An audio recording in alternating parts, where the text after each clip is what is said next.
Buenos días a todos y todas. Hoy empezamos el Congreso con la doctora Sally Paul, trabajadora social y profesora titular de la Universidad de Strathclyde, en Escocia.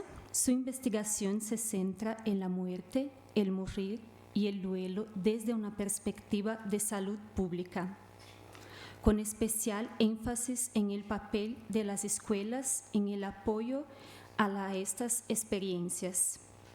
Es cofundadora de la Red Europea de Escuelas Compasivas.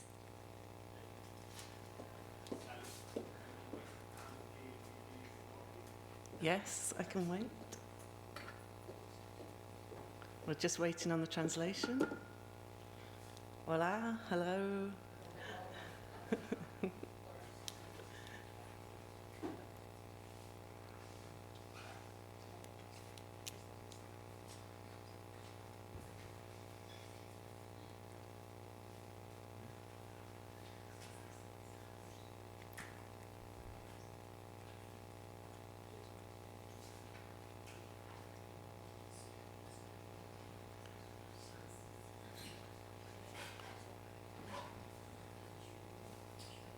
Shall I speak?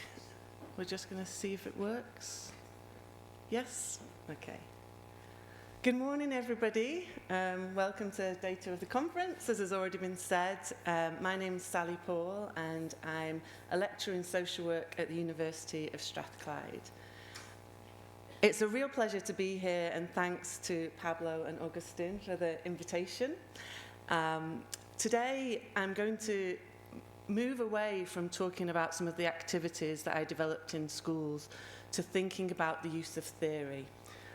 But to give you some background to my work with schools, I'm a social worker to training. I was a palliative care social worker, and as part of that role, I delivered a children's bereavement service. The children's bereavement service won awards. It was thought to be a great provision of support in the community. But as social workers, we felt uneasy with the type of referrals that we were getting for support.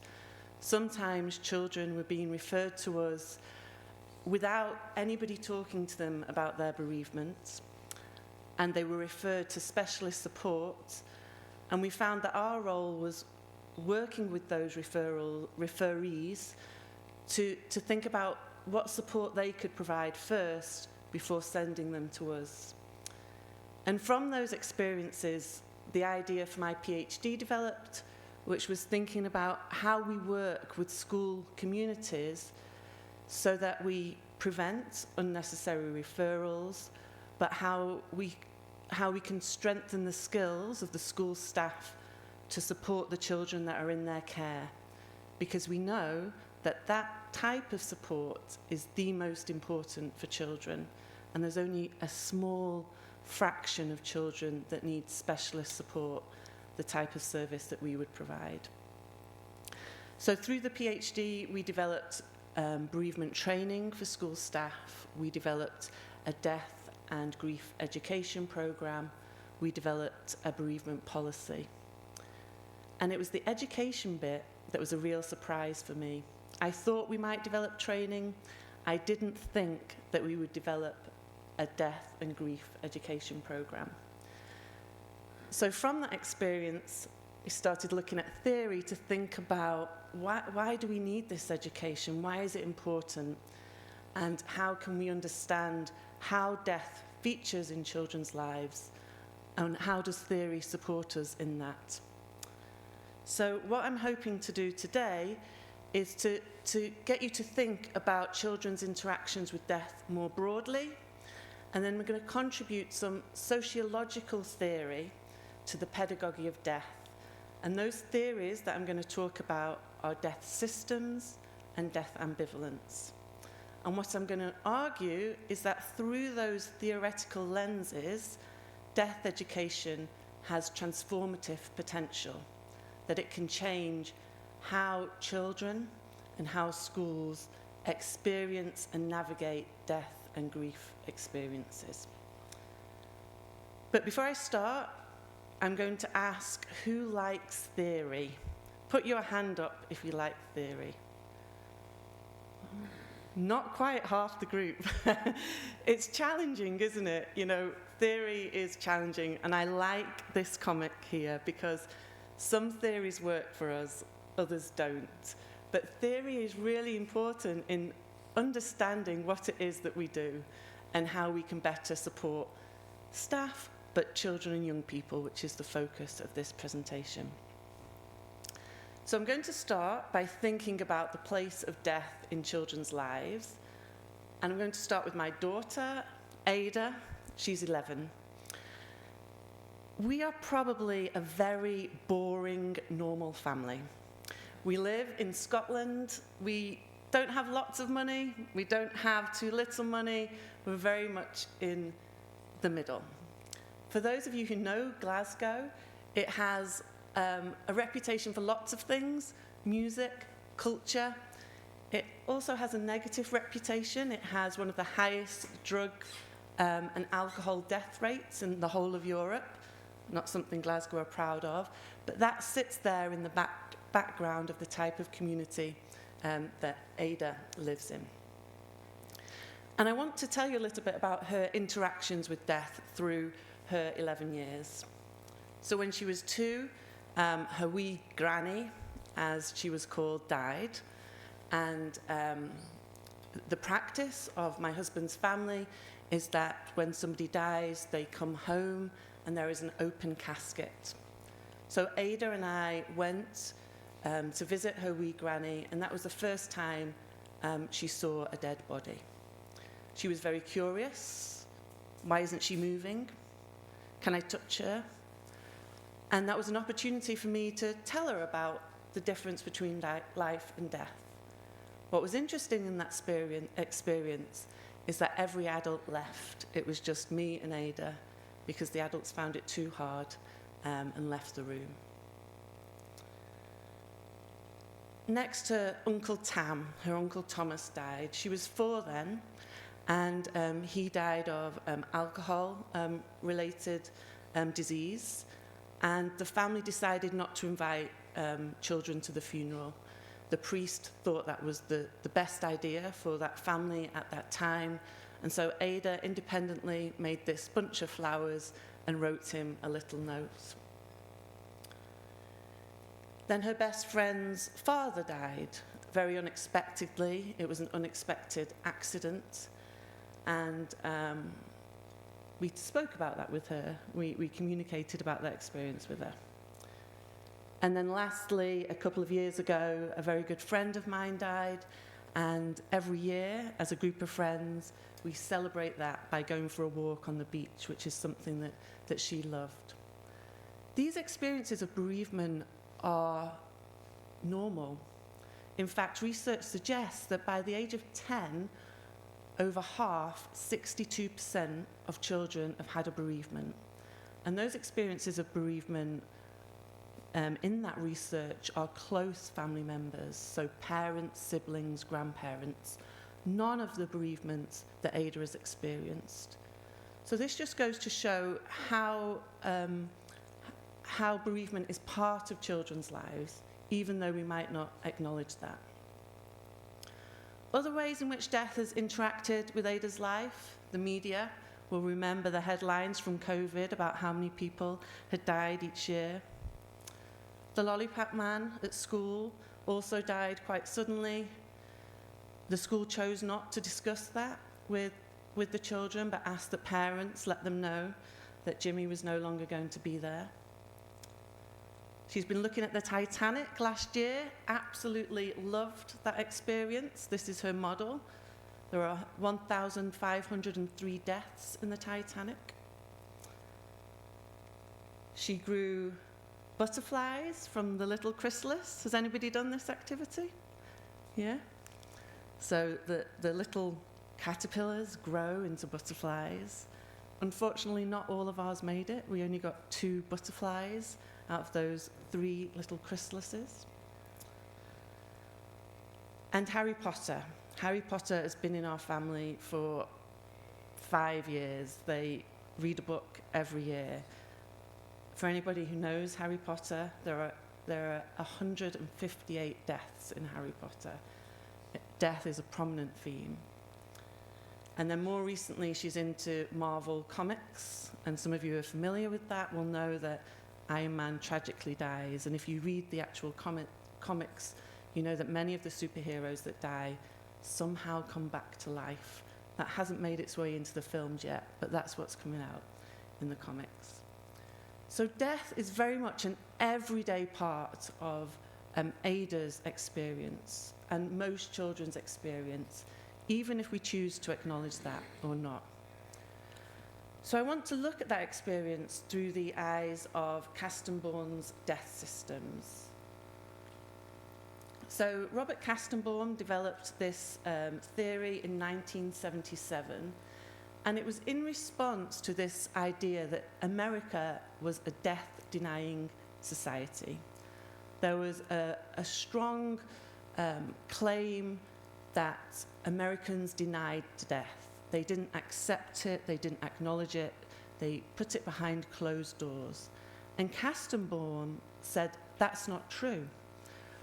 There are so many activities in our day-to-day life that do respond to death, that do acknowledge death.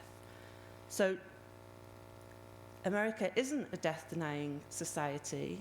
It accepts death in certain places at certain times. And he called that the death system. And the death system is what it says on the screen. It's that interpersonal, social, physical, and symbolic network through which an individual's relationship to mortality is mediated. And what he's trying to do through this theory is draw attention to the different ways in which society navigates death, the different systems that come together to help us to prepare for death. He said that there are 7 functions of death preparation. They're to warn or predict threats to life, to prevent death, to reduce death, to help us care for the dying, to help us to dispose of the dying, for social consolidation after death, to help us make sense of death, and to sanction the killing of certain people for certain reasons. So here he's talking about the justice system in America and why it's okay to kill some people and not others. How do we justify that? He argues that this network, this death system, is made of 5 different components which shape how individuals experience death. And they are people, they are places, they are times, objects, and symbols. And those components provide a framework from which we can understand how individuals interact with death in their lives. So I want to use those components and go back to thinking about Ada. Bear with me, I need a drink.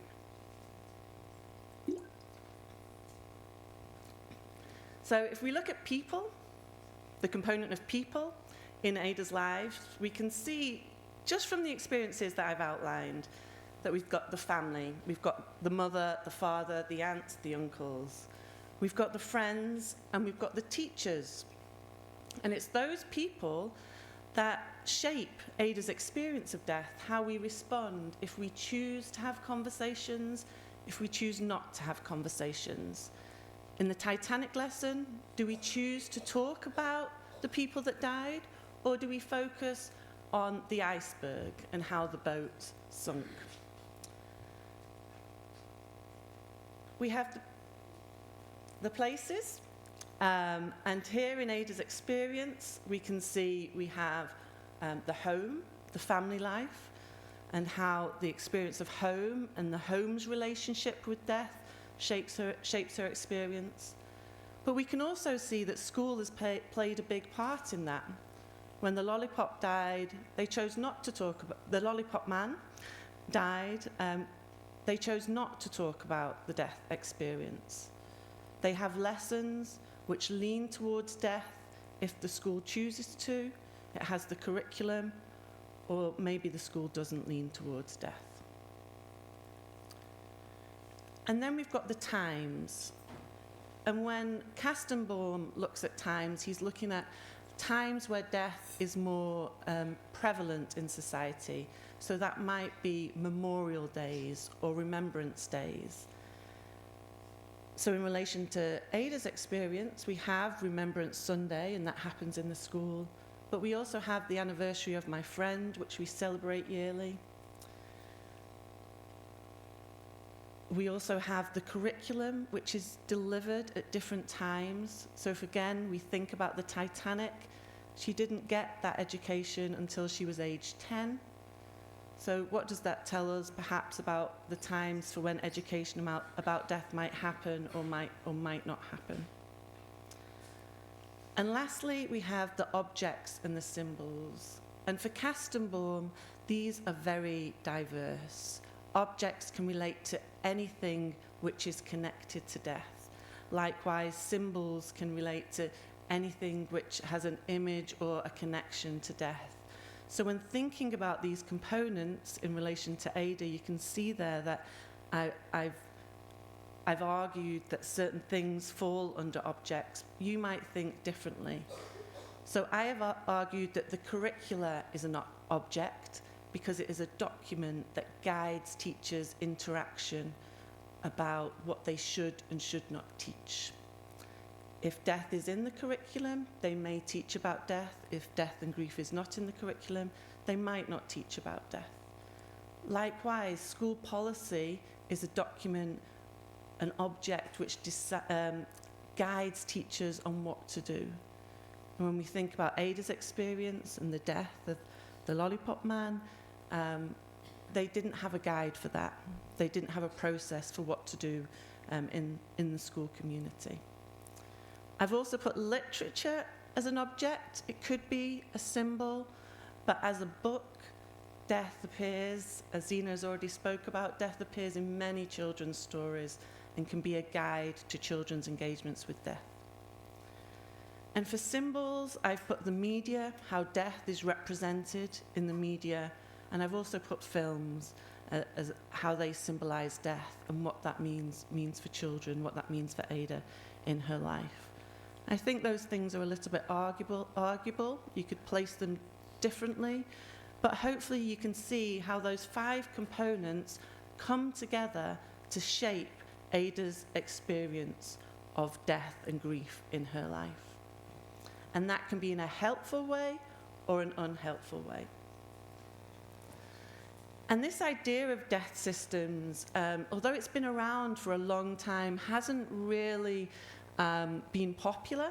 It certainly hasn't been used extensively with children, but it's starting to become more popular. And if any of you are aware of the Lancet Commission on the Value of Death and the need to bring death more to the fore of social life, they take a systems approach. And you won't be able to see the detail of this system, but what you will see is that it's very complicated. All the different factors, people, places, cultures that come together to shape what happens when someone dies, but also how we think about and understand death in our lives. And what they argue is that rebalancing death and dying depends on change across different systems, social, cultural, economic, religious, and political, to determine how death, dying, and bereavements are understood, experienced, and managed. So what that suggests then, and what underlines all systems theory, is that changing one part of the system will have ripple effects on the rest of the system. So what I want you to start thinking about here is, if we think about the school as part of a death system, if we change how the school engages with death, how it provides death education, that might have a ripple effect on how death is understood and interpreted and navigated in children's lives and family lives more broadly. I'm going to now move on to death ambivalence. And the reason I'm going to talk about this is because this was developed specifically from children, and it was developed from research. This was a theory that I developed through my PhD in trying to understand what was at times very confusing information that the children were giving me. And I'll talk about this as we go along. So I spoke to 32 young children who were aged 9 to 12 about whether or not they felt that death was taboo in their lives. And if it was, how was it taboo? And it was through focus groups, so they were able to bounce ideas around each other and reflect on one another's experiences. And through those focus groups, through the data, I developed 4 themes which helped to conceptualize death ambivalence. These are the themes here, and I'll talk through each one briefly. So firstly, death was very much omnipresent in children's lives. It was everywhere. They spoke about how it was on the news all the time. It was in their video games. Some of the boys in particular spoke about how many people they had killed on the game Fortnite, if people are familiar with that. It was also in their personal experiences. It was in their history lessons. So they were very aware that death was all around them. But what they also spoke about was that death was unacknowledged. For example, they discussed how in a literacy class, a teacher gave them a book of poems, and there was a poem that spoke about the death of a father. And the teacher had said, skip that poem, just go on to the next one. So of course all of the children thought, why do we have to skip that? They read the poem, but it was never spoken about in class. And they thought that that was strange. What does that tell them then about death? They also spoke about coming back to school after people had died and nobody talking to them about it. Their peers knew that they had been off. They heard rumours about why the child had been off, but nobody spoke to them about it, and they didn't know what to say about it. So they didn't say anything, or they said lots of things. One child spoke about how he came back to the playground and he was surrounded. He said it was like a swarm of bees. All these children came to him and said, why were you off? What happened? Is it true that your dad died? And that felt really overwhelming and not nice. But the children who surrounded him said the teacher hadn't said anything. We didn't know what to say. They also spoke about wanting to talk about death. They were curious about it. They had lots of questions, and they shared with me some of those questions. Some of them were very scientific. What happens to dead bodies? Some of them were more spiritual. Does everybody go to heaven? Is there a heaven? What is the difference between cremation and burial? And they had a desire to have that information, those questions answered, but they didn't know who was the right person to ask. They also had needs around death, and that was the need to connect with others. One of the feedbacks we got from the focus group was how much they enjoyed speaking to each other and realizing that they weren't alone, that these experiences were shared, and that they had similar desires to talk and had similar experiences. And then the last theme was death avoiding. So the children recognized that they wanted to connect with their friend, that they wanted to talk about death, but they didn't have the tools or the skills to do so. And that's what I call death illiteracy here. They didn't know what to say to their friends. They didn't know who to ask questions to. They didn't know how to support their mum when her dad was dying. They also didn't want to make people sad, and they spoke about that as a big barrier to not speaking to people or not asking parents about deceased relatives, because they didn't want to make people sad, they didn't want to make themselves sad, so they avoided that. They circumvented the sadness. So building on those themes comes the concept of death ambivalence. And that brings together those themes that I described to show how children engaged with death or not. And it recognises both the presence of death, but also the absence of death. And it draws attention to these as opposing experiences. So children are in this active process where they're attracted to death, they want to talk about it, they want to learn about it in the poem, they want to have their questions answered, but they're also avoiding those questions because of these factors, because it is acknowledged in the curriculum by the adults. They don't want to make people sad, and they don't have the skills to engage in those conversations. They also recognise their age and justified some of the adults' behaviours by saying, oh, they think we're too young to have these conversations, and maybe we are. So that was another influencing factor as to why they avoided death. So they were engaged in this kind of toing and froing between I want to engage in death-related experience and I don't. So when we think about death ambivalence, we're talking about the idea of sociological ambivalence, not psychological ambivalence. I'm sure most of you are familiar with the idea of ambivalence through psychology, but sociological ambivalence refers to the relationships between ourselves and our individual agency, what we want to do, but the structural influences and factors that shape those decisions. And hopefully you can see how that comes alive here. You know, I want to talk, but the curriculum doesn't give me opportunities to. The adults think that I'm too young to know, so I don't talk. And that's how those structural influences shape that individual experience. And that provides us a framework then to understand the whole of children's experience in relation to death and how they might engage with death. It also helps us think about our role in shaping children's experiences.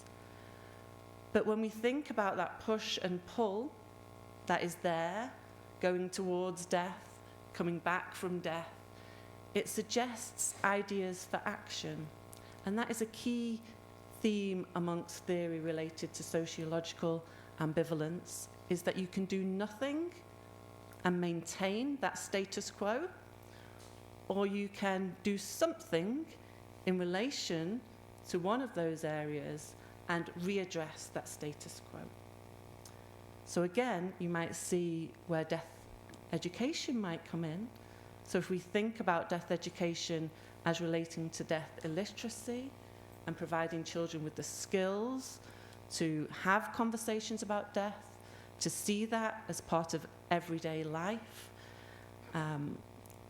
to provide curricular opportunities where death can be talked about in abstract situations where it's not personal, in science to talk about bodies and lifespans, that might help to readdress that imbalance. I'm aware of time, so I'm going to forget that slide and just kind of summarize and bring that together. So as I've just said there, hopefully by introducing those theories, you'll see that death education has a role in systemic change. Hopefully you will see that these theories tell us that death is everywhere, and it's not just everywhere for adults, it's everywhere for children too. They are engaging with death whether we like it or not, and some of those engagements will be helpful and some of those will be unhelpful, because children's experiences are constantly being shaped by their own agency, but also by their relationships and by those structural influences which helps them to understand or not the place of death in their lives. And schools are very much part of that death system. And we spoke about the important role of families yesterday, and the literature consistently highlights that families are kind of number one, because children most often spend most of their times in their families. So families are number one in shaping how children navigate death and how they respond to bereavement. But schools are number two, and schools have a close relationship with families because 90% of the world's population under 12 spend time in schools. So schools are a huge part of a child's death system. These theories, they are based on systems theories, bring forth that dynamic process. They shift. Death systems are never static. They change and evolve over time, depending on what's happening. And COVID provides us a really good example about how people engage with death differently. There was an example of statistics where at first they were used, this is terrible, and then it was like, this is the number that people have died, you know. So depending what's going on socially, depending on how we view the role of education, how we view the role of children, systems will change and death systems will change. And changing one part of that system could have a dramatic effect on children's engagement with death. Likewise, death ambivalence suggests change and is quite explicit in the different factors that might promote change. So it's really important, therefore, that we need to think about how death features in school curricula, because that may renegotiate how death is understood and experienced in children's lives.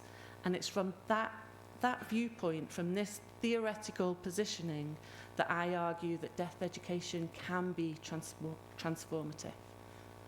But I do say that with a note of caution, because when we think about those theories, we're not only talking about formal didactic education. That's not enough. We need to think about the whole school approach, the variety of ways in which schools shape that experience. So that absolutely includes the curriculum, but it also includes policies and procedures. It includes the environment, and there was a great example yesterday at the end of the day where they looked at that environment and having special dedicated space to engage in death and grief conversations. And that whole school approach has kind of been developed somewhat. It's in the early days to this idea about a compassionate school. And in the last year, myself and some of the members here have come together to think about what a compassionate school might look like, what a whole school approach might look like to death, and where education fits within that. And we developed this how-to guide to think about how schools can get started. So we've brought some copies of that, which you can get out in the foyer bit there if you want to take that away. And I'm going to finish there, I think. So, gracias. And any questions? Shall I hand it to you?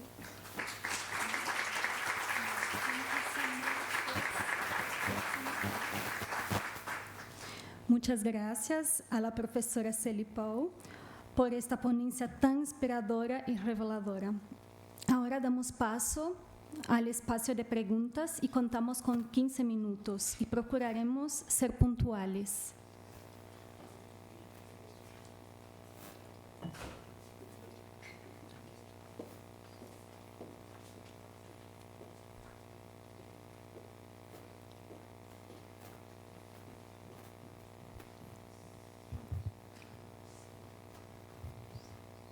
Thank you, Sally. Great presentation. You talk about children and the factors affecting their ambivalence. What lessons for adults and their death education? Yeah, there's perhaps, in terms of the theory, death ambivalence is quite new and it hasn't been applied to adults, but there is a whole body of literature in the field of death education and death literacy, which talks about that and the difficulties that adults have in engaging with death. I think what's important for this, redirecting your question slightly, is that children become adults. And so, you know, it is important to think about how we get it right at this stage. You know, the type of things that we are teaching children, if we teach them to avoid conversations, avoid supporting people, to not go there with death, to not appreciate death as part of life, then what does that mean for when they become adults? And certainly that literature would suggest in adults that people don't know what happens when you die, and that actually that can be a really difficult experience psychologically, but also socially. Thank you.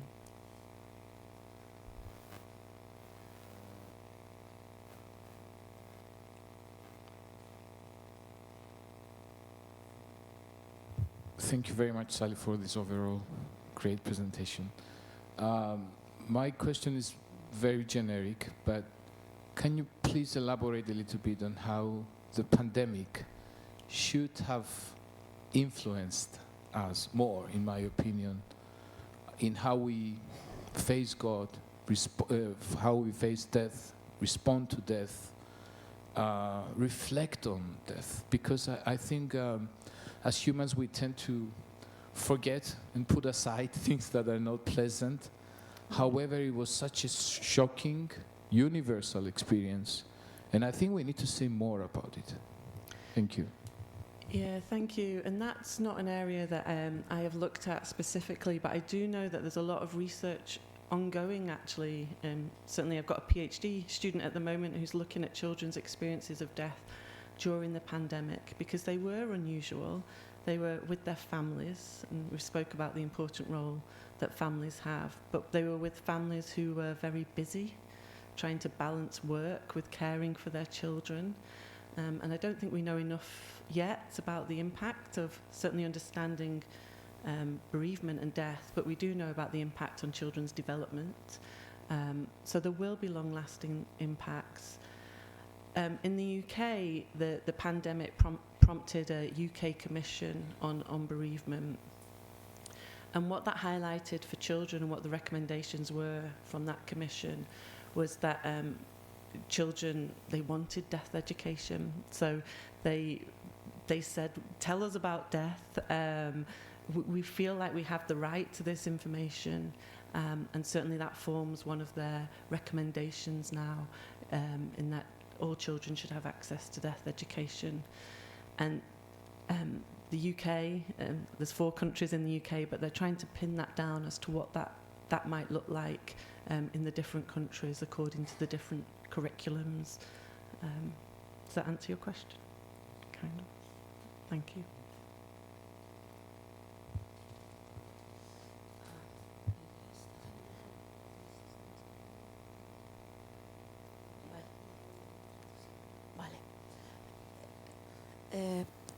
Una pregunta, one question.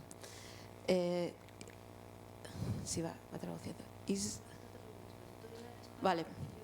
Es de pregunta de primaria o de parvulitos, ¿no?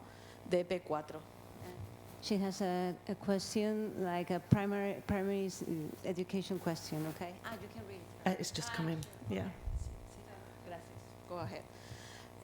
Nada, la pregunta es, ¿cómo trabajamos intentamos hacer un trabajo de educación a los niños cuando, por otra parte, ¿no? la ambivalencia es que la sociedad está vendiendo una omnipresencia que somos, que vivimos de espaldas a la muerte, y que cada día en sus día a día pues están viendo que hay toda una industria sanitaria, social y de salud que nos dice que somos, bueno, que no nos morimos, que tenemos muchos avances científicos, que tenemos mucha salud, muchas medicinas, y aunque la muerte está muy cercana, vivimos de espaldas a ella.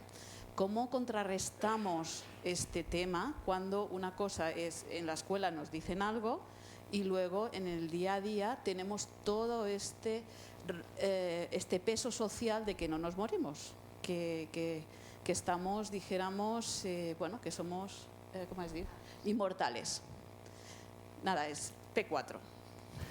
That's a great question. So my understanding of your question is, how do we push against the omnipresence of death, which tells us that we need to live as long as we can. There's lots of medicines designed for prolonging life and keeping death away. And that is a good question. I think that's in part why we're having this conference, why this is an area that has come up. Certainly in Western societies, we didn't always treat death like this, and children weren't always excluded from death. But with the rise of new medicine, with the rise of the idea of childhood, that children need to be treated different and looked after, they've been increasingly separated from death and grief. And I do think that that's a hard one to fight back with, because some media tells us, and certainly medicine tells us, don't give up, keep fighting, live as long as you can. But there is also an omnipresence of death. And I think about, if you turn on the news, if you don't hear a story about death, it would be surprising. If you don't experience death in literature, in history lessons, so even though the focus is on preserving life in some respects, death is still very much there. And it's that omnipresence that provides a real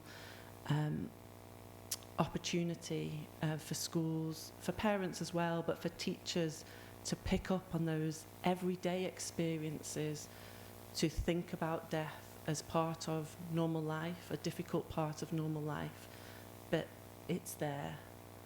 Does that answer? Yeah.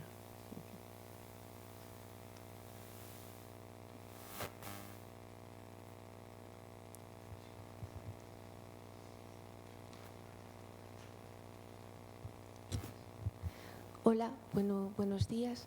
A mí me gustaría centrar mi pregunta sobre todo en el currículum educativo, y era para preguntarte sobre qué criterios podemos seleccionar de cara a introducir esa muerte a través de los elementos curriculares. Cuando nos estabas comentando sobre los datos de la investigación, bueno, decir que me encantó esos 4 temas, porque al final parten de las voces de los niños, que al final es lo importante, ¿no? El currículum lo vamos a llevar con niños y con las niñas. Entonces, ¿cómo qué criterios podríamos tener en cuenta? Por ejemplo, partir de esas voces de investigaciones de las familias, de los agentes educativos, para después convertir esos elementos curriculares, o un poco cómo ves este enfoque. Muchas gracias. Thank you. So in this study, actually, we designed a curriculum based on the children's questions about death. And if you're interested in that, you can email me and I'll send you the link. Interestingly, the children thought that we should have the curriculum from kindergarten to age 12 when they left secondary school. And the teachers agreed to that, and they thought about including death at natural stages in the curriculum. So in Scotland, in November, we have a National Remembrance Day. So they used that as an opening to talk about death. They also had regular education on lifespans that they built on. So they used that as an opportunity. And there was another area. But, it'll come back to me. But what we found when we evaluated that initial introduction of the death and grief education program was that the teachers actually didn't talk about death. They talked about everything else except death. So one of the other areas which I've remembered was transition times. So when children move classes, or when they moved to a new school, that was an opportunity to talk about loss and grief. But actually, they found that they kept those conversations very superficial and didn't go into the depth about the range of loss experiences or the difficult aspects of loss. They only focused on the positive, what you gain from loss.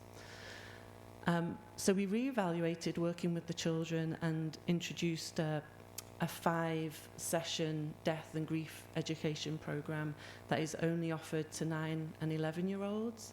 And that's freely available if you want to use it and share that with to adapt it within your local context.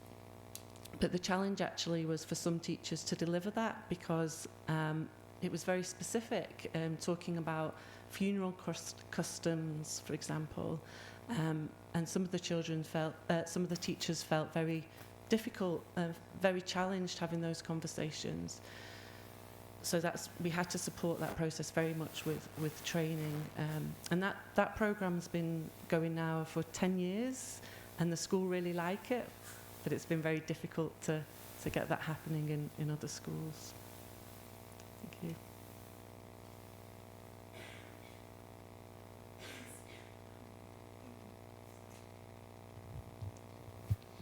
Thanks for your wonderful presentation. I really connect with you when you spoke about your daughter and how natural you talked about that.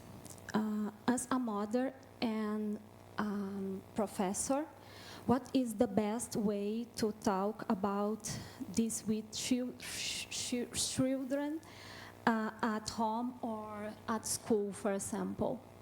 What do you recommend? I think Zena, and I think we've had some really good examples of doing that. I think the curriculum provides entry points, and that can be developed in a planned and systematic way to make sure that we don't forget about death.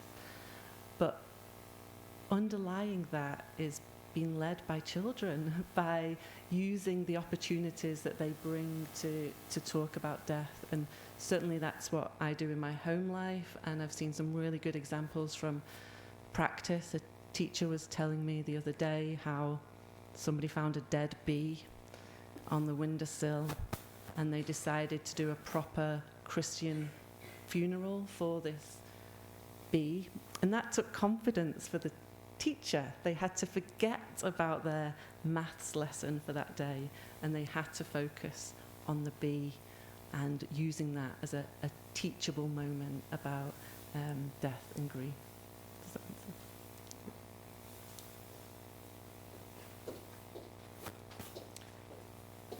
Do you have time for one more question? No. Sorry, I think that's it. But thank you.